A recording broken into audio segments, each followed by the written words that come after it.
Hi friends, नमस्कार। मैं Surjit Kumar math की क्लास में स्वागत करता हूं। देखो, हम पढ़ रहे थे लावनी, और लावनी में आज हम पढ़ेंगे कुछ इम्पोर्टेंट प्रश्न। तो वो जो क्वेश्चन पढ़ेंगे उनसे हमें ये फ़ायदा होगा, जैसे जो भी हमने टॉपिक पढ़ा है या जो टाइप पढ़ी है, मतलब वो सारी टाइपें अपनी क्लियर हो जाएंगी। एक एक पर्सन में हर टाइप से रिलेटेड लेके आया हूँ, तो आप थोड़ा ध्यान से पढ़ें और साथ साथ करने की भी कोशिश करना। नहीं आए तो मैं करवा ही रहा हूँ, पर आप कोशिश ये करना कि साथ साथ आप भी करो। दूसरी बात है, 2-3 पार्टों में हमने क्वेश्चंस दिए थे, जैसे पार्ट 3 में भी दिए थे, पार्ट 5 में भी दिए थे। उन प्रश्नों की भी चर्चा आज करेंगे। तो हो सकता है क्लास थोड़ी बड़ी हो जाए, लेकिन आप रेगुलर लेते रहना, क्योंकि आज क्लास लेने का मकसद है कि हमारा जो टॉपिक है लावनी, वो बिल्कुल क्लियर होना चाहिए। तो जो अलग लैंग्वेज के क्वेश्चन हैं या जो परीक्षा की दृष्टि से इम्पोर्टेंट हैं, आज हम उन्हीं सब प्रश्नों पे चर्चा करेंगे। तो देखो, इसी श्रृंखला में हम शुरुआत करते हैं। जैसे पहला क्वेश्चन है अपना, ए ने एक खिलौना 10% लाभ पर बी को बेचा। ए ने 10% लाभ पर बी को बेच दिया, फिर बी ने 9 से 1/11% लाभ पर सी को बेच दिया। मतलब पहले ए ने बेचा, फिर बी ने बेचा, और आगे कह रहा है सी को बेचा। सी ने यह खिलौना 3,636 रुपये में खरीदा हो, तो बताओ ए ने खिलौना कितने में खरीदा। अब देखो, यहाँ दो तरह के प्रश्न बनते हैं। कई बार तो जैसे सी की लागत दे दी, ए की पूछ ली। कई बार क्या होगा, ए की दे देगा और सी की पूछ लेगा। अब देखो, मैं दोनों ही तरीके के प्रश्न बता देता हूँ। यहाँ हम क्या करेंगे, जो सबसे पहले खरीदेगा उसकी कीमत हम पहले लिख देंगे। ध्यान देना, ऐसे प्रश्न अपने पास परसेंट में भी आते हैं। जैसे एक शहर की जनसंख्या प्रतिवर्ष 10% बढ़ती है, 3 साल बाद जनसंख्या बताओ, या 3 साल बाद की दे दी, पहले की जनसंख्या पूछ लेता है। इस प्रकार के प्रश्न पढ़ते हैं। तो यहाँ अपना जो क्वेश्चन है उसमें देखो, एक की लागत पूछ रहा है। कई बार क्या होता है, एक ही लागत दे देता है, तो जो आदमी सबसे पहले खरीदता है या सबसे पहले बेचता है, उसका मूल्य हम सबसे पहले लिख देते हैं। तो हमने लिख दिया, जैसे एक का जो लागत है उसको ए ही मान लेते हैं हम। ए ने 10% लाभ पर किसको बेचा, बी को। अब चाहो तो इसे परसेंट को बटे में कन्वर्ट कर लो। देखो, 10% का मतलब क्या होगा, 1/10, और 1/10 का मतलब क्या होगा कि क्रय मूल्य 10 है ना, तो लाभ 1 का है। और जब लाभ 1 का है तो बताओ कितने में बिकेगी वस्तु, 11 में, तो 11/10 लिख सकते हैं। ठीक है भाई, विक्रय मूल्य हम निकालते हैं। ये जो ए का विक्रय मूल्य होगा वो बी के लिए क्या होगा, क्रय मूल्य होगा। यहाँ तक जो आया वो बी का क्रय मूल्य आ गया या ए का विक्रय मूल्य आ गया। भाई, ए ने वस्तु बी को बेची तो बी ने वो वस्तु खरीदी। इसका मतलब ए ने बेची, ए का विक्रय मूल्य हो गया, और बी ने खरीदी तो बी का क्या हो गया, क्रय मूल्य हो गया। अब हम बात करें आगे, बी ने 9 सही 1/11% लाभ पर सी को बेचा।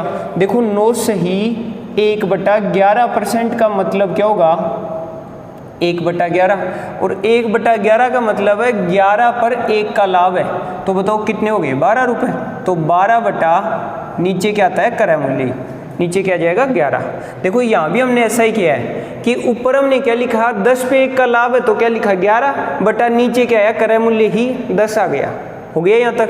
और उसके बाद यहाँ से जो मूल्य आया, देखो यहाँ तक बी का क्रय मूल्य था, ये जो आ गया वो बी का तो विक्रय मूल्य हो गया यहाँ तक, और सी का क्या हो गया, क्रय मूल्य। और आगे में जो सी का क्रय मूल्य दे रखा है वो कितना है, 3,636। तो ये 3,636 इसके बराबर हो गए। यहाँ तक समझ में आ गया। अगर मान लो इसी पर्सन में ए की लागत दे देता और सी की लागत हमें पूछ लेता, तब हम क्या करते, यहाँ मान रख देते ए वाला, जो भी लागत आती उसको हम यहाँ रख देते। ध्यान देना, एक ही पर्सन करवाऊंगा क्योंकि अपने पास बहुत सारे पर्सन हैं, और अगर एक ही पर्सन में इतना टाइम लेंगे तो फिर बहुत टाइम लग जाएगा। तो इस वजह से हम क्या करेंगे, हम एक एक पर्सन करते चलेंगे, बाकी आप प्रैक्टिस करते रहना। चलो देखो, यहाँ से अब इसको हल करेंगे हम। तो आगे ध्यान देना, ये जो ए है उसका मान निकालना है हमें। तो बताओ, ये जो दोनों मान है, देखो यहाँ 11 से 11 कट गया, बचा गया 10 और 12। तो 10 और 12 भी आपस में कट रहे हैं, 5 और 6। अब हम क्या करेंगे, ए का मान निकालना है। अगर एक ही लागत निकालनी है तो हम क्या करेंगे, ये जो 6/5 आया वो इधर चला जाएगा और दूसरी तरफ जाता है, तब क्या हो जाता है, मान अपोजिट हो जाता है, अर्थात अपने पास क्या हो जाएगा, 5 तो ऊपर हो जाएगा और 6 कहाँ जाएगा, नीचे। पक्षांतरण में करते हैं हम ऐसा कि बराबर से दूसरी तरफ कोई संख्या जाती है तो प्लस वाली माइनस, माइनस वाली प्लस, नीचे वाली ऊपर या भाग की संख्या गुणा में और गुणा की संख्या भाग में। तो आगे इसको हल करते हैं तो देखो 6 से ये कट रहा है, 6 6 36, आगे 3 में नहीं जाता है। देखो एक बार हम कितनी भी संख्या ले सकते हैं, लेकिन अगर हम भाग दे रहे हैं तो इसी प्रक्रिया में आगे दोबारा हम 2 संख्या एक साथ नहीं ले सकते। जैसे अपने पास 36 में 6 का जा रहा है तो सीधा 6 नहीं लिखेंगे, हम एक बार एक ही अंक लेंगे। हमने 3 लिया, भाग नहीं गया, आगे वाली संख्या लेंगे तो उससे पहले हम यहाँ 0 लगा देंगे। अगर और आगे संख्या लेनी होती तो हम 1 0 लगाते। अभी अपने पास देखो 3 आया था, आगे एक संख्या ली तो 1 0 लगा दिया। एक संख्या हम ले सकते हैं, जैसे ही दूसरी संख्या लेते हैं तब 0 लगाते हैं, ध्यान रखना। अगर तीसरी लेंगे तो 2 0 लगा देंगे। अब बताओ अपने पास वापस 36 हो गया और वापस 36 हो गया तो 6 का 6 बार, 606 को हम किससे गुणा कर देंगे, 5 से। तो 5 से गुणा करेंगे तो अपने पास आ जाएगा 30, मतलब 3030 रुपये आ गए। ये किसका क्रय मूल्य आ गया, एक का क्रय मूल्य आ गया। यही प्रश्न अगर एक का मूल्य देख के सी का पूछ लेता तो यहाँ हम एक का मान रख देते और सी का मान अपने पास आ जाता। कर सकते हैं ऐसा प्रश्न। चलो दूसरे प्रश्न की बात करते हैं। अगला क्वेश्चन है, एक व्यक्ति ने एक पंखा और एक खिलौना बेचा। यदि उसने पंखा 20% लाभ पर, पंखे को किस पर बेचा, 20% लाभ पर, और खिलौने को बेच दिया 33 सही 1/3% लाभ पर। और आगे करें, यदि पंखे का क्रय मूल्य तथा खिलौने का विक्रय मूल्य बराबर है तो बताइए कुल कितना प्रतिशत लाभ होगा। देखो बात लाभ की है और लाभ वाली कंडीशन में हम अनुपात के हिसाब से कर सकते हैं। भाई लाभ ही पूछा है तो मूल्य से तो कोई मतलब है नहीं कि कितने में बेचा या कितने में खरीदा, बस अपने पास जो क्रय मूल्य और विक्रय मूल्य का जो अनुपात आता है उनके हिसाब से हम ये निकाल सकते हैं। देखो ऐसा प्रश्न हमने पढ़ा भी था, लेकिन उसमें हमने पढ़ा था कि दोनों का या तो दोनों ही वस्तुओं का क्रय मूल्य समान है या दोनों का ही विक्रय मूल्य समान है। अभी जो अपना क्वेश्चन है उसमें एक पंखे का क्रय मूल्य और दूसरे जो खिलौना था उसका विक्रय मूल्य, एक का तो क्रय मूल्य और एक का विक्रय मूल्य दोनों समान है। मतलब अपने पास अब की बार जो स्थिति है उसमें एक तो क्रय मूल्य और एक का विक्रय मूल्य बराबर है। तो देखो बराबर हम कर सकते हैं, बताया था मैंने आपको। जो नए स्टूडेंट है वो थोड़ा ध्यान देना, या फिर पहले वाली जो टाइप है लाभ हानि को शुरू से पढ़ना एक बार, तब थोड़ा ज़्यादा समझ में आएगा। क्योंकि आज तो हम जो पढ़ा हुआ है उसी का रिवाइज कर रहे हैं, तो ध्यान देना एक बार। और जो नए स्टूडेंट पुराने स्टूडेंट है वो साथ साथ करते जाओ। देखो पंखा 20% लाभ पर, अगर पंखे को 20% लाभ पर बेच रहा है तो 20% का मतलब क्या होगा, यही मैं लिख दूँ 1/5। 20% लाभ का मतलब 1/5 और 33 से 1/3% लाभ का मतलब क्या होगा 1/3 आता है में। अब हम करेंगे तो पहले तो पंखे के क्रय मूल्य व विक्रय मूल्य की बात कर लें। यहां से बताओ जो पंखा है उसका क्रय मूल्य क्या होगा, बता सकते हैं क्रय मूल्य क्या होगा 5, लाभ कितने का है 1 का, तो बताओ विक्रय मूल्य क्या हो जाएगा 6। ऐसे ही खिलौने की बात करेंगे तो बताओ खिलौने का जो क्रय मूल्य है वो क्या है 3 और 1 का लाभ है तो विक्रय मूल्य क्या हो गया 4। अब देखो ये बात देखना, पंखे का तो क्रय मूल्य और खिलौने का विक्रय मूल्य दोनों बराबर है। पंखे का क्रय मूल्य क्या है अपने पास 5 और खिलौने का विक्रय मूल्य क्या है 4, ये दोनों मान बराबर है। तो अब की बार हमें इन दोनों को बराबर करना है। तो देखो बराबर करने का अपना प्रोसेस वही रहेगा। जैसे मान लो यहाँ अपने पास 5 है और यहाँ अपने पास 4 है, इन दोनों को बराबर करते हैं। तो बताओ इसको किससे गुणा किया जाए, 4 से कर दें और इसको किससे कर देंगे 5 से। तो देखो यहाँ भी अपने पास क्या हो गया 20 और यहाँ भी अपने पास क्या हो गया 20। लेकिन एक बात और ध्यान रखनी है कि अगर पंखे का क्रय मूल्य 4 गुना हो रहा है तो विक्रय मूल्य भी कितने गुना होगा, 4 गुना ही होगा। ऐसे अगर खिलौने का विक्रय मूल्य 5 गुना हुआ तो क्रय मूल्य भी क्या होगा, 5 गुना हो जाएगा। इस प्रकार हम दोबारा से इनके क्रय मूल्य और विक्रय मूल्य निकाल लेंगे। तो देखो अपने पास जो पंखे का क्रय मूल्य आएगा वो कितना आएगा, 5 गुना 4 कितना हो गया, 20। ऐसे ही पंखे का विक्रय मूल्य क्या होगा, 6 गुना 4 24। अब बात करें खिलौने की, तो खिलौने का क्रय मूल्य 5 गुना 3 15 और विक्रय मूल्य की बात करेंगे तो 20। अब देखो पंखे का क्रय मूल्य और खिलौने का विक्रय मूल्य बराबर हो गए। अब हम इस प्रश्न को हल कर सकते हैं। अब हमें पूछा था कि कुल प्रतिशत लाभ बताओ, भाई टोटल ही लाभ परसेंट निकालना है, तो हम क्या करेंगे, टोटल ही क्रय मूल्य निकालेंगे। यहाँ से बताओ टोटल पूरा क्रय मूल्य क्या होगा, 20 और 15 35। ऐसे ही टोटल विक्रय मूल्य की बात करेंगे तो 20 और 24 44 हो गया यहाँ तक।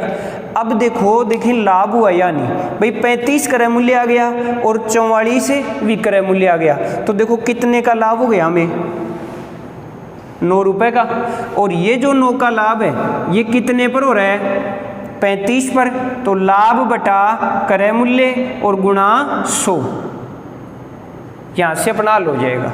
तो देखो 5 से घट रहा है, 5 से कितनी बार, 20 बार और 5 से 7 बार। 9 को 20 से गुणा करेंगे कितना आ जाएगा, 180 बटा 7 और इसको हल करेंगे तो अपने पास आएगा 7 दूनी 14, कितने बच गए 4 हो गए 40, 7 पंजू 35, कितने बचे 5 बटा 7 25 सही 5 बटा 7% लाभ आ गया। जो टोटल लाभ आया वो कितना आया, 25 सही 5 बटा 7%। तो इस तरह से हम इस क्वेश्चन को हल कर लेंगे। चलो नेक्स्ट प्रश्न की बात करते हैं। देखो अगला क्वेश्चन है, एक दुकानदार एक वस्तु को क्रय मूल्य पर देने का वादा करता है। देखो बेईमानी के प्रश्न हमने पढ़े थे, उसी में ये जो क्वेश्चन है थोड़ा सा अलग है उससे, कि हमें कह रहा है त्रुटिपूर्ण बाट का प्रयोग कर 33.33% लाभ कमाना चाहता है। तो बताइए वह 1 kg के स्थान पर कितने ग्राम का प्रयोग करेगा। हमने ऐसा प्रश्न तो पढ़ा था कि 1 kg के स्थान पर 800 ग्राम तोलता है, मतलब जो तोल था या जो नया नाप था वो हमें दे रखा था। अब की बार हमें जो नया नाप है वो पूछ रहा है इसमें। तो देखो इस प्रश्न को हम कैसे करेंगे, यहाँ हमें दे रखा है 33.33% लाभ, और आप बता सकते हो 33.33 को हम क्या लिख सकते हैं। भाई बताया था हमने कि 33 और पॉइंट के आगे 3 आ रहा है तो इसको 1/3 लिख सकते हैं, ऐसा सीखा था हमने। और 33 से 1/3% का क्या होता है, इसका परसेंटल करेंगे तो क्या आएगा 1/3। अब 1/3 का मतलब है कि क्रय मूल्य 3 होगा तो विक्रय मूल्य क्या होगा 1 लाभ हो गया, और इस हिसाब से अपना विक्रय मूल्य हो जाएगा 4 हो गया विक्रय मूल्य। तो यहाँ से अपने पास क्रय मूल्य और विक्रय मूल्य का जो अनुपात आ रहा है या जो मान आ रहा है वो क्या आ रहा है 3:4। ये जो मान है वो मूल्य का है या जो अनुपात है वो किसका है, मूल्य का है। हमें जो बात करनी है वो ग्रामों में करनी है, मतलब मात्रा में करना है। भाई 1 kg के स्थान पर हमें ग्राम का प्रयोग करना है, तो एक बात तो हम यहाँ 1 kg को भी ग्राम में बदल लेंगे, और 1 kg को हम क्या लिख सकते हैं 1000 ग्राम। 1000 ग्राम के स्थान पर हम कुछ नए ग्राम का प्रयोग करेंगे। तो हमें जो बात करनी है वो किस में करनी है, मात्रा में करनी है। और मूल्य से जब मात्रा बनाते हैं, जब हमें मूल्य से मात्रा बनानी होती है, हमने पहले भी पढ़ा ऐसा प्रश्न कि संख्या वाले प्रश्न पढ़े थे हमने, तो उसमें हमने क्या किया था, संख्या से मूल्य बनाया था और उस कंडीशन में हमने जो अनुपात था उसको अपोजिट किया था। तो यहाँ भी हमें वही करना है। अब की बार हमें मूल्य से या तो संख्या बनानी है या बात करें मात्रा की तो मात्रा बनानी है। तो मूल्य से जब मात्रा बनाएंगे तो इस अनुपात को क्या कर देंगे, उल्टा कर देंगे। तो देखो यहाँ अपने पास जो मात्रा आएगी वो क्या जाएगी, मात्रा जाएगी अपने पास 4:3, अर्थात 4 के स्थान पर वो 3 ही तोलेगा। अभी हम बात करें बेईमान दुकानदार की, तो बेईमान दुकानदार है वो 4 ग्राम के स्थान पर कितना तोलेगा, 3 ग्राम ही तोलेगा। और ये जो 4 ग्राम है यहाँ जो 4 ग्राम है वो कितने के बराबर है? 1000 ग्राम के। या इसको अनुपात में देखना चाहिए तो ये जो 4 अनुपात है वो किसके बराबर है? 1000 ग्राम के। और हमें कितना अनुपात निकालना है? 3 अनुपात, क्योंकि हमें 4 की बजाय 3 तोलना है। लाभ तो 3 की बजाय 4 लेना था, लेकिन मात्रा की बात करें तो 4 की बजाय कितना तोलेंगे? 3 तोलेंगे। और जो 4 था वो किसके बराबर था? 1000 के। तो आप ये देख लो 4 का 1000 कितने गुना हो गया? 250 गुना हो गया भाई। 4 को 1000 में बदल रहे हैं तो कितने गुना हो गया? 250 गुना। तो 3 का भी 250 गुना देख लेंगे हम। तो 3 का 250 गुना देख लो कितना हो गया? 750 ग्राम। ये अपना आंसर हो गया। अर्थात उसका जो नया तोल होगा वो कितना होगा? 750 ग्राम होगा। या फिर हम इसको इस प्रकार भी कर सकते हैं कि जो 1000 ग्राम है, जो अपने पास 1000 ग्राम था ये वाला, वो कितने अनुपात के बराबर है? 4 के बराबर है। और हमें ज्ञात कौन सा अनुपात करना है? 3। तो गुणा क्या लगा देंगे? 3। इस प्रकार भी हम इस प्रश्न को हल कर सकते हैं। और यहाँ से इसका हल आएगा, देखो 4 से 100 कट गया 25 बार, और 25 को 3 से गुणा करेंगे तो कितना आएगा? 25 × 75, और एक ये जो 0 है वो लगा देंगे, कितना आ गया? 750 ग्राम। तो शायद आपको ये प्रश्न समझ में आया होगा। दोस्तों ऐसे ही प्रश्न मैं करवाता रहूँगा। आप क्लास में रेगुलर बने रहिए, साथ में क्लास को लाइक भी करें, सब्सक्राइब भी करें, और साथ साथ अपना भी काम करें, अपनी पढ़ाई पे भी रेगुलर बने रहें। तो चलो इसी श्रृंखला में हम अगले प्रश्न की बात करते हैं। देखो अगला क्वेश्चन है, एक किताब को उसके विक्रय मूल्य पर 20% लाभ कमाती हुई बेचा। अब की बार जो लाभ है वो किस पर है? विक्रय मूल्य पर। यदि उसका लागत मूल्य तथा विक्रय मूल्य दोनों ही 1/10 भाग कम हो जाते हैं तो अंतिम लागत पर होने वाला लाभ बताओ या लाभ % बताओ। ठीक है, देखिए करो, कोशिश करो एक बार करने की। जैसे हमें जो दे रखा है उसमें जो 20% लाभ है, ये जो 20% लाभ है, साथ साथ करते जाना, 20% जो लाभ है वो किस पर है? विक्रय मूल्य पर। एक बार 20% का मतलब क्या होगा? 1/5, और 1/5 में 5 क्या होगा? आपकी बार विक्रय मूल्य, क्योंकि जो लाभ हो रहा था वो विक्रय मूल्य पर हो रहा था। 5 विक्रय मूल्य हो गया और 1 का लाभ हो गया। तब बताओ क्रय मूल्य क्या होगा? ऐसी स्थिति में क्रय मूल्य क्या होता है? जब लाभ होता है तो क्रय मूल्य कम होता है। तो बताओ क्रय मूल्य क्या हो जाएगा? 4 रुपये क्या हो गया? क्रय मूल्य हो गया यहाँ तक। अब हम बात करें तो देखो यहाँ अपने पास 1/10 भाग है, 1/10 भाग है, और 1/10 भाग को हम देखेंगे तो यहाँ से 4 का 1/10 निकालेंगे। तो यहाँ से एक बार तो सबसे पहले हम क्रय मूल्य और विक्रय मूल्य की बात कर लें। तो क्रय मूल्य और विक्रय मूल्य, तो बताओ क्रय मूल्य क्या होगा? क्रय मूल्य अपने पास 4 है और विक्रय मूल्य कितना है? 5। अब ये जो क्रय मूल्य है वो भी 1/10 कम है, तो 4 का 1/10 क्या होगा? 0.4। 4 का जो 1/10 होगा हम निकाल सकते हैं इसको अलग से, 4 गुणा 1/10, और इसको हल करेंगे तो क्या आएगा? 0.4। तो 0.4 कम करना है। अब 4 में से अगर 0.4 कम करेंगे तो क्या आएगा? 3.6। ऐसे ही हम विक्रय मूल्य की बात करें तो ये भी 1/10 कम है। अब आप ये बताओ 5 का 1/10 क्या होगा? 0.5, और 5 में से 0.5 कम हो जाएगा तो अपने पास आ जाएगा 4.5। जो अंतिम क्रय मूल्य और विक्रय मूल्य आया वो अपने पास क्या है? 3.6 और 4.5। अब जो लाभ की गणना करनी है वो इनके हिसाब से करनी है। अब देखो यहाँ थोड़ा सा पॉइंट में दिक्कत है, तो दोनों जगह एक अंक के आगे पॉइंट है। अगर समान अंकों के आगे पॉइंट हो तो हम पॉइंट हटा सकते हैं। तो इधर क्या बचेगा? 36, और इधर क्या जाएगा? 45। अब आप ये बताओ कि लाभ कितने का हो रहा है? देखो यहाँ से 36 से 45 तक कितने बढ़ गए? 9। तो लाभ हो गया 9 का, और ये जो 9 का लाभ है वो कितने पर हुआ? 36 पर। तो नीचे क्या जाएगा? 36 और गुणा 100। परसेंट बनाना है तो 100। अब देखो 9 चौक 36 और 4 से 100 कट गया, कितनी बार? 25 बार। इस प्रकार अपना जो अंतिम लाभ परसेंट आएगा वो कितने परसेंट आ जाएगा? 25%। कर सकते हैं हम ऐसा प्रश्न भी। चलो ऐसे ही अगले प्रश्न की बात करते हैं हम। देखो अगला क्वेश्चन है, 4 दर्जन अंडों की कीमत 10 रुपये है, इनमें से 6 अंडे टूट गए, शेष अंडे 50 पैसे प्रति अंडे के हिसाब से बेचता है, तो प्रतिशत लाभ या हानि बताओ। देखो उसने खरीदे 4 दर्जन अंडे थे और 4 दर्जन अंडे उसने खरीदे 10 रुपये में। कोई भी जो व्यक्ति है वो 4 दर्जन अंडे खरीदता है 10 रुपये में। अब उनमें से 6 अंडे टूट गए, शेष अंडे 50 पैसे प्रति अंडे के हिसाब से बेच रहा है। देखो यहाँ हमें अंडों की संख्या चाहिए और अंडों की संख्या निकालेंगे तो देखो 4 दर्जन में कितने अंडे हो जाएंगे? 36 अंडे।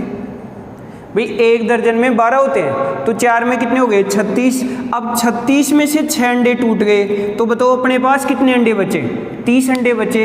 और 30 अंडे, जो 30 अंडे बचे उनको वो 50 पैसे प्रति अंडे के हिसाब से बेच देता है। किस हिसाब से बेच रहा है? 1 अंडे के 50 पैसे ले रहा है। तो अगर 50 पैसे 1 अंडे के ले रहा है तो बताओ 30 अंडों के कितने पैसे हो गए?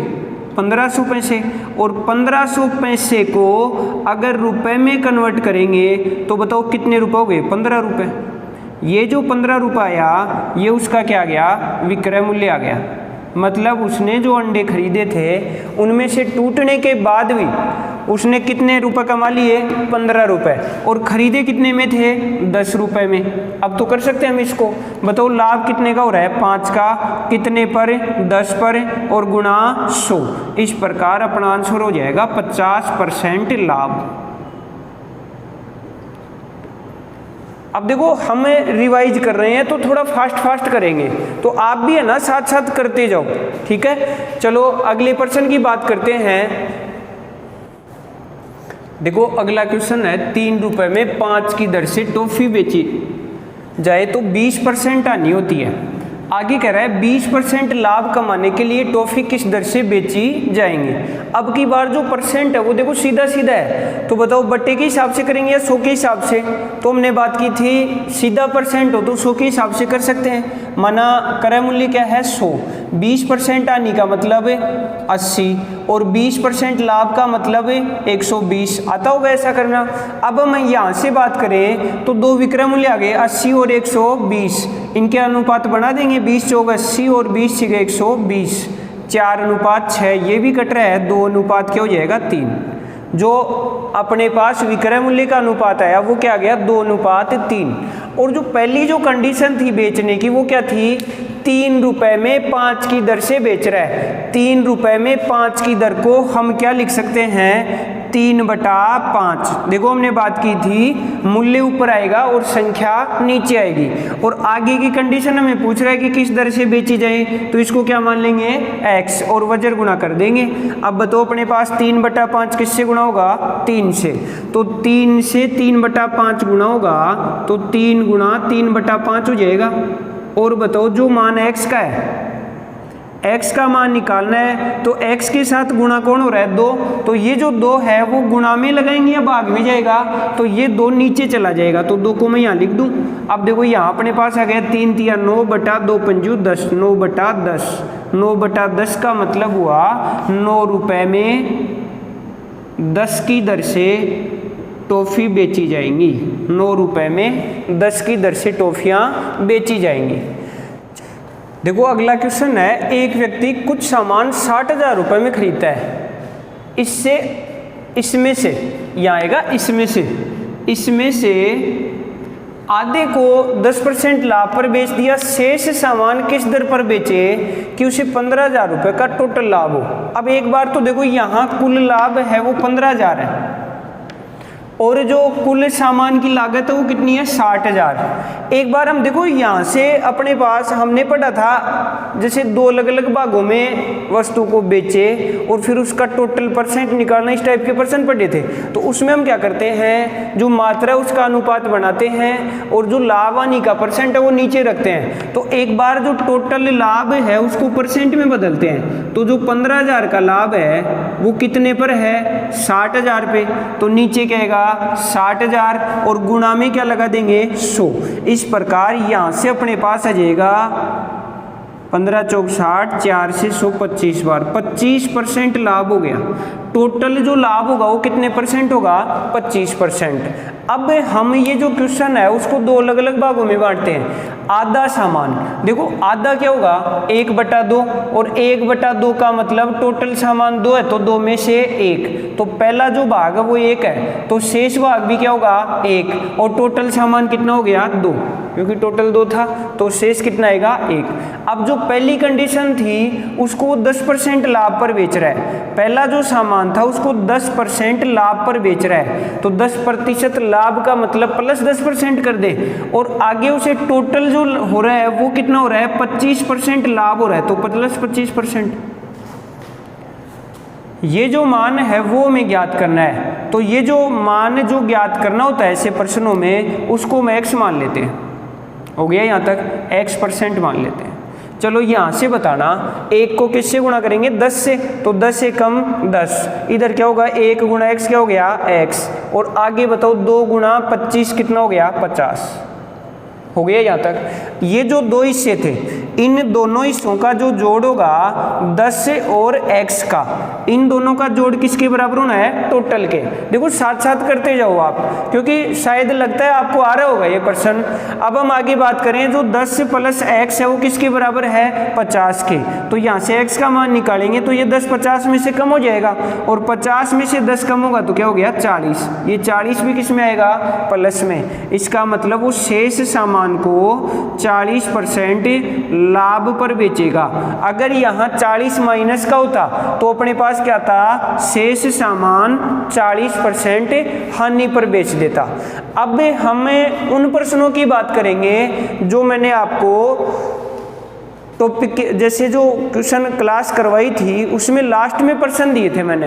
पार्ट 3 में दिए थे 6 प्रश्न, तो पार्ट 5 में भी दिए थे 4 क्वेश्चन और मैं पार्ट 7 में भी देने की बात कर रहा था, लेकिन किसी कारणवश मैं नहीं दे पाया था। वो क्वेश्चन मैंने आपको करवा दिए हैं। अब हम उन प्रश्नों की चर्चा करेंगे। इसके अलावा अगर फिर भी कोई क्वेश्चन बच जाए या आपको नहीं आए तो प्लीज़ आप कमेंट करके पूछ सकते हैं, या जो व्हाट्सएप नंबर हैं उन पे व्हाट्सएप कर देना। जैसे भी आपके जो आपको उचित लगे उस हिसाब से आप पूछ सकते हो। मैं आपको हर प्रश्न का सॉल्यूशन देने के लिए तैयार हूँ। चलो अब हम बात करते हैं, लगभग स्टूडेंटों ने तो निकाल भी लिए होंगे, फिर भी मैं एक बार उन प्रश्नों को फिर से सॉल्यूशन करवा देता हूँ। चलो बात करेंगे, पार्ट 3 में क्वेश्चन दिए थे उन प्रश्नों की बात कर लेते हैं। देखो पार्ट 3 का जो पहला क्वेश्चन था वो था 9 नारंगी की कीमत 5 सेव के बराबर है। फिर कह रहा है 5 सेव की कीमत 3 आम के बराबर है। फिर कह रहा है 4 आम की कीमत 9 नींबू के बराबर है, और आगे कह रहा है 3 नींबू 48 पैसे के हों तो 1 नारंगी की कीमत बताओ। तो देखो यहाँ से हम क्या करेंगे, पहले ये देखो 3 नींबू कितने पैसे के हैं 48 पैसे के। यहाँ से स्क्रॉल करते जाओ, 3 नींबू अगर 48 पैसे के हैं तो बताओ 1 नींबू कितने पैसे के होगा 16 पैसे का। अगर 1 नींबू 16 पैसे का है, 1 नींबू कितने का है 16 पैसे का, तो देखो 9 नींबू कितने के होंगे। 1 नींबू अगर 16 पैसे का है तो 9 नींबू 16 9 में 144 पैसे के, और 144 पैसे के जो नींबू हैं उनकी कीमत के बराबर ही 4 आम की कीमत है। तो बताओ 144 पैसे कितने आमों के हुए 4 के। इस प्रकार एक जो आम होगा उसकी कीमत क्या होगी 36 पैसे। एक आम की कीमत अगर 36 पैसे है, ध्यान से देखना, एक आम की कीमत 36 पैसे है तो बताओ हमें 3 आमों की कीमत चाहिए, और 3 आमों की कीमत कितनी आएगी 3 आम की कीमत हो जाएगी 108 पैसे। अब अगर 3 आम की कीमत 108 पैसे है तो वही 108 पैसे कितने सेवों के हैं 5 सेवों के। और देखो यहाँ 5 सेवों की कीमत अगर 108 आ गई तो यहाँ भी अपने पास 5 सेवों की कीमत क्या होगी 108, और जो 5 सेवों की कीमत होगी वो 9 नारंगी की कीमत होगी। तो बताओ 9 नारंगी की कीमत भी क्या होगी 108 रुपये। तो बताओ 1 नारंगी की कीमत निकालेंगे तो अपने पास क्या आएगा 108/9, और अपने पास आ जाएगा देखो यहाँ से स्क्रॉल करेंगे तो 9 एकम 9, 1 बच गया, 9 दूनी 18, 12 9 में 108, तो 12 पैसे आ गए। शायद कर भी लिया होगा, अगर नहीं किया हो तो देख लो। देखो अगला क्वेश्चन है, एक दुकानदार ने 2000 रुपये में एक टीवी खरीदा और 750 रुपये में एक रेडियो खरीदा। टीवी को 20% लाभ पर तथा रेडियो को 5% हानि पर बेच दिया, तो कुल लाभ या नहीं बताओ। सीधा सा है, सिंपल है। चलो इसको करते हैं। 2000 रुपये में टीवी खरीदा और लाभ कितना हुआ 20%। 20% का मतलब क्या होगा 1/5, तो 1/5 2000 गुना 1/5। इस प्रकार अपने पास क्या जाएगा 5 चौक 20, 400 गुना 1 कितना हो गया 400 रुपये। 400 रुपये तो उसको लाभ मिला, लेकिन अगली ही कंडीशन 750 रुपये में एक रेडियो खरीदा था और उस पर उसे क्या होगी 5% हानि। तो 750 इंटू 5% हानि को क्या लिख सकते हैं भाई 5% का क्या होता है 1/20, और 1/20 को आगे हल करेंगे तो क्या जाएगा अपने पास 19/20, या 1/20 करके इसको हल करेंगे तो देखो यहाँ से 2 से 0 कट गया, और 75 गुना 1 क्या हो गया 75 में अगर 2 का भाग देते हैं तो कितना आता है 37.5 हो गया यहाँ तक। ये जो 37.5 की है वो उसको ही आनी। अब देखो 400 रुपये तो उसको प्लस हुआ था, मतलब प्लस में लाभ हो गया था, और 37.5 की हानि हो गई। इस प्रकार हमें देखना है कुल लाभ या हानि। तो देखो 400 बढ़े थे, लेकिन उसमें से 37.5 वापस कम हो गए, तो इस प्रकार उसका जो लाभ होगा वो कितने रुपए का होगा 362.5 रुपये का। 400 में से 37.5 कम कर देंगे, कर सकते हैं। चलो नेक्स्ट क्वेश्चन की बात करेंगे। देखो अगला क्वेश्चन है, किसी संपदा के 4/5 भाग का मूल्य 16,800 है, तो 3/7 भाग का मूल्य बिल्कुल वज्र गुणा के हिसाब से भी कर सकते हैं। भाई अपने पास एक मूल्य तो क्या है 4/5 और एक कंडीशन क्या है 3/7। ये जो 4/5 है इसका मूल्य क्या है 16,800 रुपये, तो हम x का मान रख के यहाँ वज्र गुणा कर सकते हैं। तो देखो यहाँ से अपने पास क्या आएगा 16,800 गुणा किससे हो रहा है 3/7 से, और देखो भाग किसका लगाएंगे हम भाई x के साथ जो संख्या गुणा होती है, हमें x का मान चाहिए, और x का मान निकालने के लिए x के साथ जो संख्या गुणा होती है वो कहाँ आती है, जो भी अपने पास मान होता है उसमें नीचे आता है, भाग लगाया जाता है। तो बताओ यहाँ हम किसका भाग लगाएंगे 4/5 का, और इसमें 4/5 का भाग लगाएंगे तो 4 नीचे और 5 कहाँ चला जाएगा फिर ऊपर, इसको हल कर देंगे हम। तो देखो यहाँ से 4 चौक 16, 4 दूनी 8, और ये 7 से कट गया कितनी बार 6 बार, 5 6 30, 30 को 3 से किया तो 30 3 90, और 2 0 कितना आ गया 9,000 रुपये आ गए। चलो नेक्स्ट क्वेश्चन की बात करते हैं। अगला क्वेश्चन है, एक किस्म के अमरूद 5 रुपये में 3 के भाव से मिलते हैं तथा दूसरी किस्म के 5 रुपये में 2 के भाव से मिलते हैं। दूसरी किस्म के अमरूदों की कीमत पहली किस्म के अमरूदों से कितना प्रतिशत ज़्यादा है। देखो ऐसे ही प्रश्न एग्जाम में देखने को मिलते हैं, क्योंकि ये जो प्रश्न है वो है तो उसी तरह का, लेकिन इसकी जो लैंग्वेज है वो थोड़ी अलग है। देखो इस प्रश्न को हम हल करते हैं। हमने पढ़ा था 5 रुपये में 3 के भाव से मिलते हैं, इसको 5/3 लिख सकते हैं, ये फर्स्ट किस्म हो गई। और जो दूसरी किस्म है उसमें क्या था 5 रुपये में 2 के भाव से, तो उसको 5/2 लिख सकते हैं, ये दूसरी किस्म। अब ये जो मान लेते हैं वो हमारे पास एक अमरूद की कीमत आती है, और यहाँ अपने पास एक अमरूद की कीमत क्या है 5/3, इधर क्या है 5/2।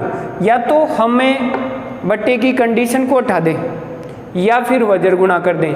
तो देखो कंडीशन वही लगनी है दोनों में। देखो यहाँ हम इसका अगर 3 और 2 उठाते हैं तो बताओ इन दोनों का एलसीएम लेंगे, 2 का और 3 का एलसीएम क्या आएगा 6, तो दोनों को 6 से गुणा कर देंगे।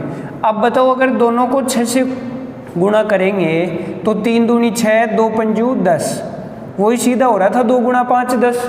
ऐसे देखो इधर 2 से 6 कितनी बार 3 बार, 3 गुणा 5 15, और वैसे भी देखो 3 गुणा 5 किया जाता 15।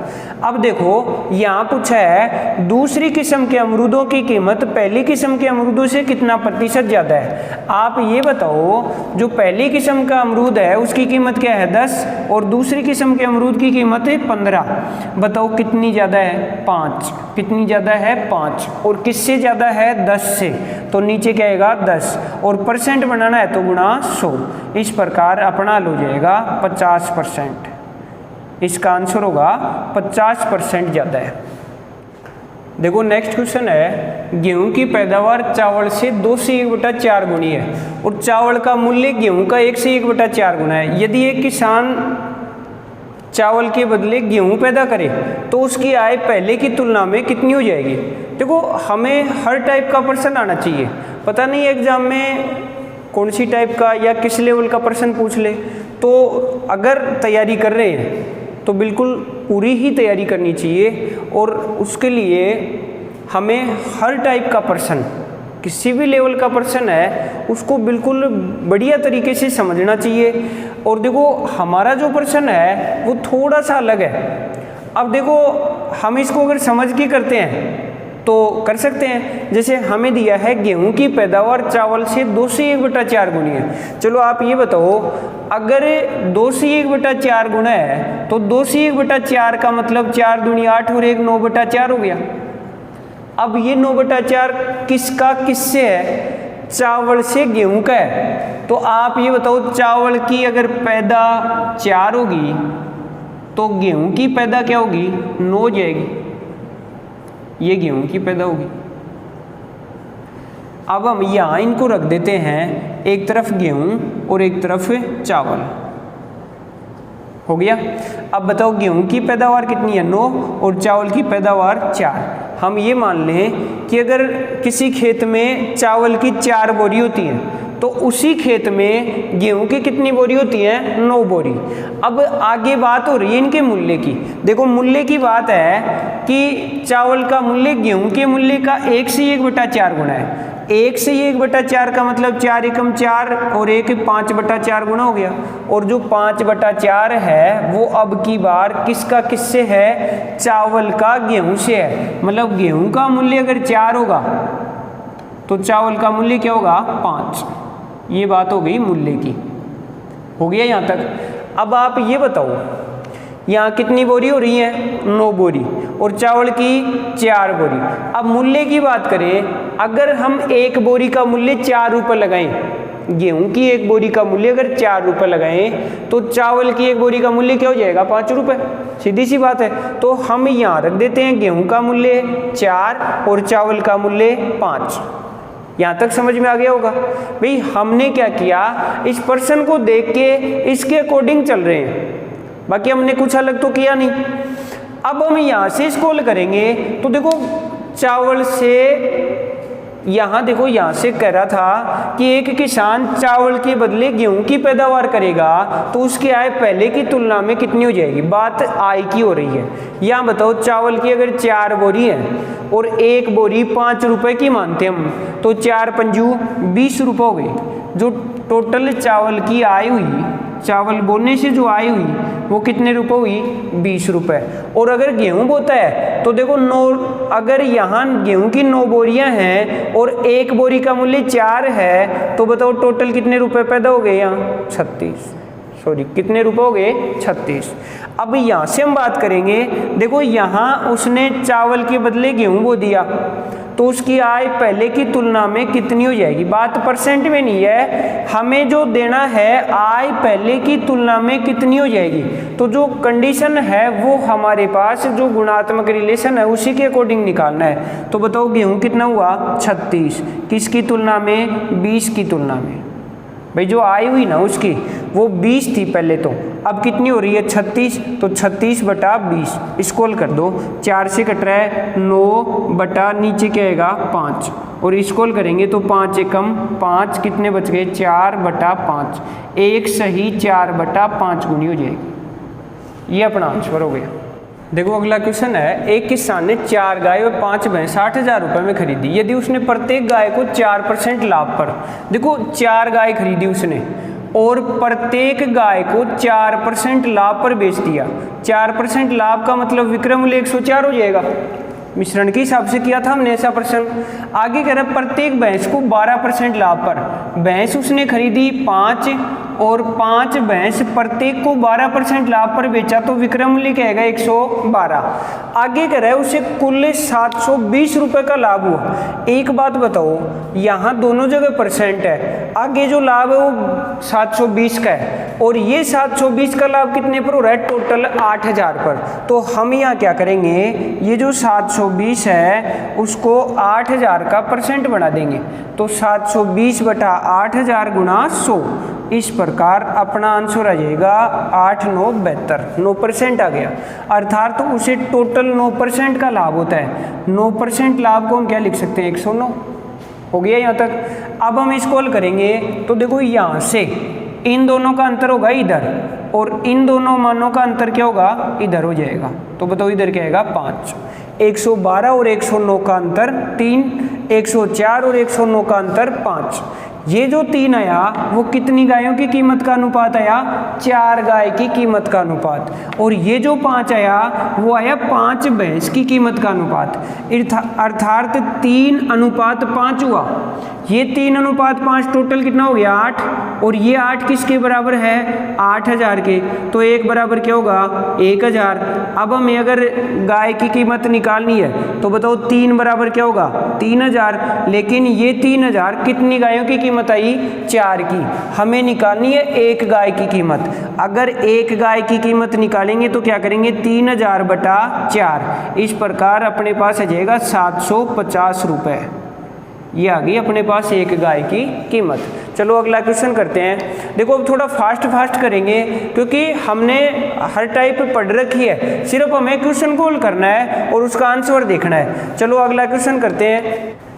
देखो अगला क्वेश्चन है, एक विक्रेता अपनी वस्तु का 1/4 भाग 10% लाभ पर बेचता है। अब की बार अलग अलग भागों में बांट कर बेच रहा है। शेष भाग 8% लाभ पर। 1/4 का मतलब क्या होगा, 4 में से एक भाग को उसने 10% लाभ पर बेचा। शेष भाग कितना होगा 3, उसको वो किस पर बेच रहा है 8% लाभ पर। तो क्या हो जाएगा +8। अब हम टोटल का परसेंट निकाल लेंगे। यहाँ से क्या निकालेंगे, टोटल कितने प्रतिशत लाभ होता है। तो देखो टोटल का परसेंट निकालेंगे तो यहाँ देखो 1 × 10 कितना हो गया 10, 3 × 8 कितना हो गया 24, प्लस का ही आएगा, ये भी प्लस का है, और आगे क्या हो गया 4x। अब देखो 10 + 24 कितने हो गए 34, और ये जो 34 है वो किसके बराबर है 4x के। तो x बराबर क्या होगा 17/2। भाई वैसे तो 34/4 होगा, उसको हम हल कर लेंगे, कितना आ गया 17/2। लेकिन ये 17/2 क्या है परसेंट। अब हमें क्या कह रहा था, वस्तु की लागत बताओ। आप ये बताओ, ये 17/2% लाभ हुआ, ये 17/2% क्या है लाभ। अब बात परसेंट की है तो ये क्रय मूल्य पर ही तो है, या फिर इसको ऐसे लिख सकते हैं 17/200। भाई परसेंट उठाएंगे तो नीचे क्या जाएगा 200, अर्थात 200 पर 17 का लाभ है। और यहाँ अपने पास जो लाभ है वो कितने का है 102 रुपये का। 102 रुपये का जो लाभ है वो किसके बराबर है 17 के।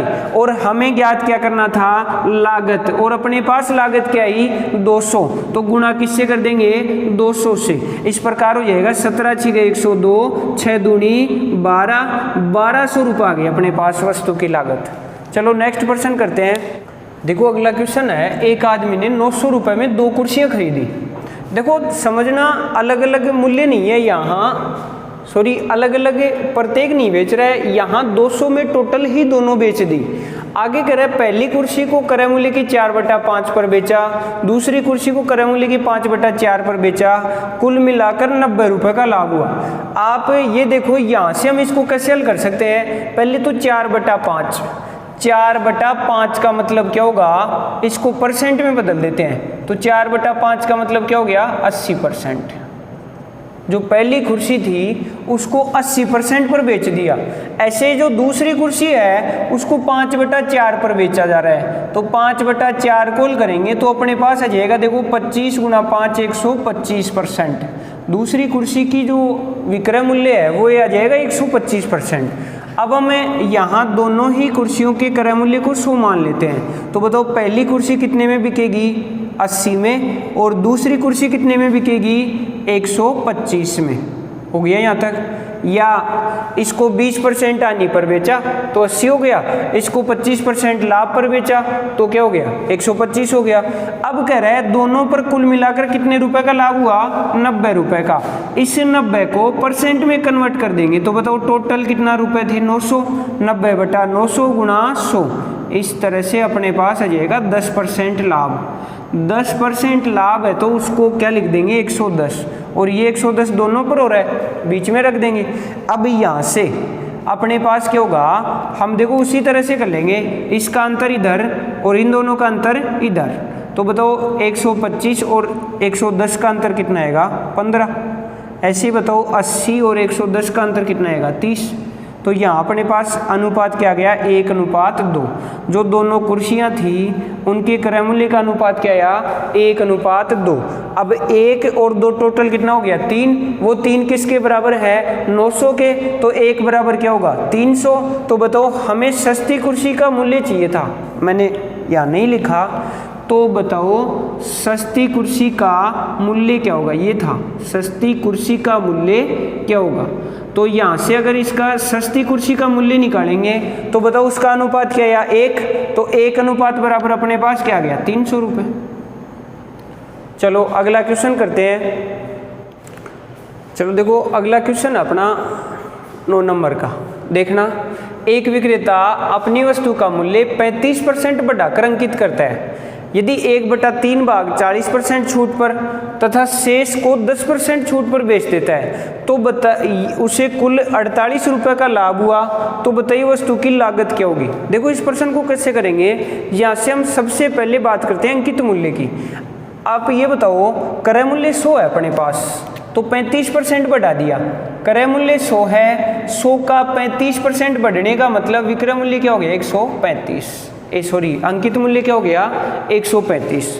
अब ये जो 135 आया उसके अकॉर्डिंग सामान को बेचेगा 1/3 भाग। आप ये बताओ 135 का 1/3 भाग क्या होगा, 135 का 1/3 भाग कितना हो जाएगा 45, और इस 45 रुपए की वस्तु को 40% छूट पर बेच रहे हैं। आप ये बताओ यहाँ से अगर 40% छूट दी तो वस्तु कितने में बिकी 60% पे, तो 45 का 60% निकाल देंगे यहाँ से, तो 45 का 60% अपने पास आ जाएगा 20×3 60 और 20×5 100, 5 से कितनी बार 9 बार 9 30 27 रुपये। पहला जो भाग था वस्तु का उसने 27 रुपये में बेच दिया, आगे करे शेष को 10% छूट पर। अब ये बताओ आप शेष कितनी बची 90 भी, अपने पास टोटल 135 था उसमें से 45 हमने अलग कर लिया, अब कितना बचा 90, और 90 को उसने 10% छूट पर मतलब 90% पे बेच दिया, तो 90/100। इस प्रकार अपने पास यहाँ कितना आ गया 81 रुपये। देखो वस्तु को कितने में खरीदा 100 में, अंकित कितना किया था 135, बेचा इसमें नहीं है उसने बेचा कितने में 27 और 81 में। तो देखो 27 और 81 का टोटल जोड़ अपने पास कितना जाएगा 108। ये जो 108 आया ये उस वस्तु का विक्रय मूल्य आ गया। क्रय मूल्य क्या था 100, विक्रय मूल्य क्या गया 108। अब बताओ लाभ कितने का हुआ 8 का, और ये जो 8 का लाभ है वो किसके बराबर है 48 रुपए के। तो 48 रुपए कितने के बराबर हैं 8 के, और क्रय मूल्य निकालना है तो गुना किससे कर देंगे 100 से। इस प्रकार अपने पास आ जाएगा 8 6 48, 6 गुना 100 कितना हो गया 600 रुपये। चलो अगला क्वेश्चन और देखते हैं हम। देखो अगला क्वेश्चन है प्रश्न नंबर 10 से। एक साइकिल को 700 रुपये में बेचने पर प्राप्त लाभ 514 रुपये में बेचने पर प्राप्त हानि से 16 ज़्यादा है।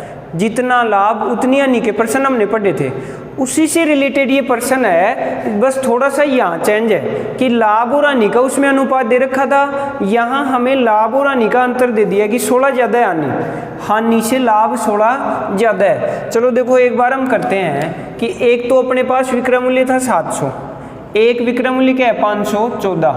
ये जो दोनों ही विक्रय मूल्य होंगे वो क्रय मूल्य से एक तो कम होगा और 700 क्या होगा ज़्यादा होगा, तो हम क्रय मूल्य को बीच में मान लेते हैं।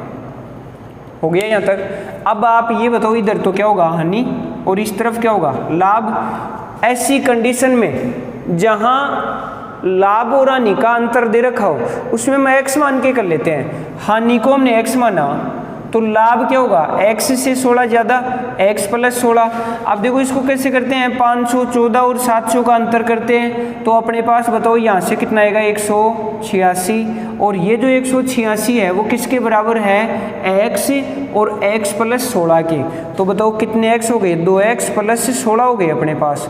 2x प्लस 16 बराबर क्या है 186।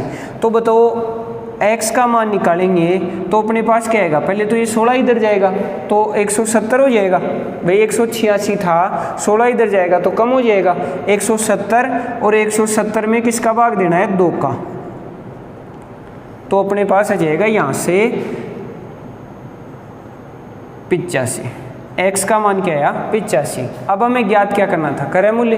क्रय मूल्य अगर निकालेंगे तो क्या करेंगे, ये जो 514 है इसमें 85 जोड़ देंगे तो अपने पास क्या जाएगा क्रय मूल्य। इस प्रकार अपना आंसर हो जाएगा 514 प्लस 85, 599 रुपये। ये अपना आ गया क्रय मूल्य। तो शायद क्लास समझ में आई होगी। देखो ये थोड़ा रिवाइज था तो हमने फास्ट लिया है। अगला अपना टॉपिक होगा बट्टा डिस्काउंट, इसी से रिलेटेड है, बस वहाँ हमें अंकित मूल्य और छूट की बात देगा। क्रय मूल्य, विक्रय मूल्य, लाभ, हानि ये तो चलेगा, उसमें साथ साथ क्या होगा अंकित मूल्य और छूट भी होगा। तो एक बार इस टॉपिक को आप क्लियर कर लीजिए, उसके बाद हम कल या अगली क्लास में डिस्काउंट के बारे में पढ़ेंगे। आज के लिए इतना ही काफ़ी है। जो विद्यार्थी नए हैं चैनल को सब्सक्राइब करें, जिनको क्लास पसंद आई है लाइक करें, शेयर करें। धन्यवाद।